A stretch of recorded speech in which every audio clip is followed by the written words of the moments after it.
Hello everyone, welcome back to our series on UI Builder and Workspaces. In today's video, let's create a page from scratch in the workspace experience we have created previously.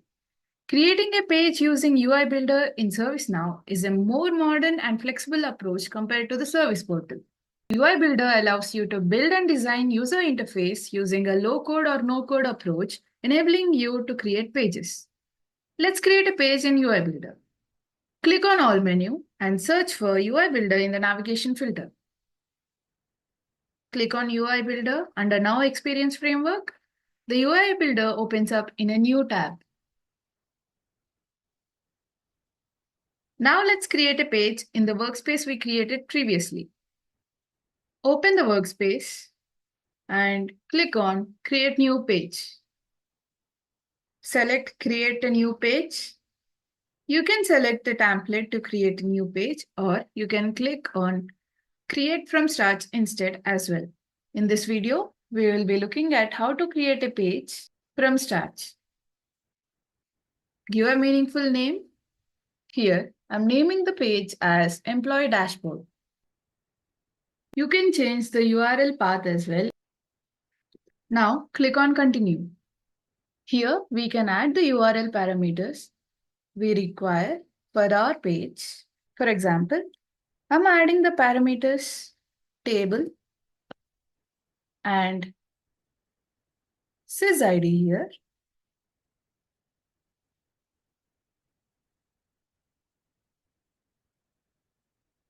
You can add more parameters as per your requirements.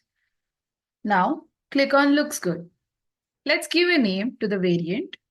I'm naming my variant as Dashboard. As we have seen previously, we can add audience here. We can define who will be able to access this page. Here I'm adding admin as the audience. Only the people from the group of admin will be able to access my variant. We can also give conditions using the URL parameters we have given previously in the form of queries. Now click on Create.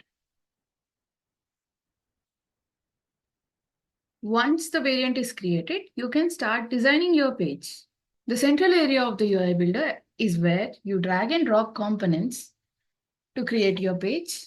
And you can see on the left side, we have many layouts and components that we can add to our page, such as the single column, two columns, and components such as action bar, avatar, badge, and so on. I'm editing the parameter test values for table and sysID.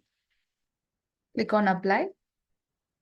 UI Builder provides several pre-configured layouts. You can choose a layout based on your requirements. Here, I'm selecting the layout as single column. Let's add a heading to this column.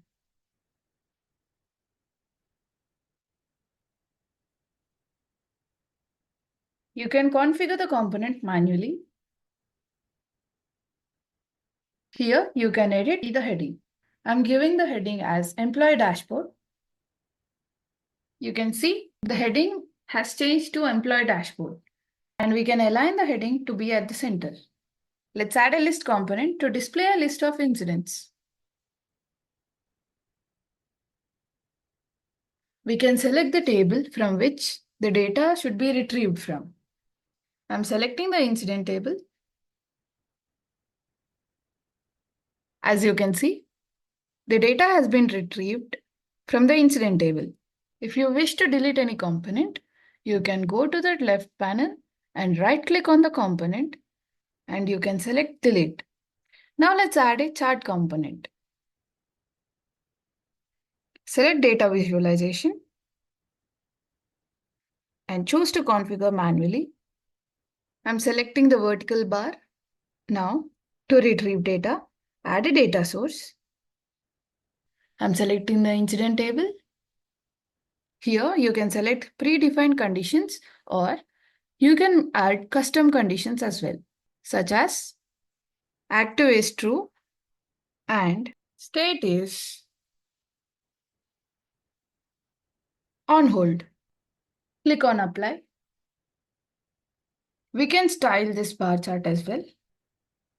We can change the position of this bar chart to the center or to the ends. And we can also configure it with different backgrounds, borders, and colors. We can change the color palette.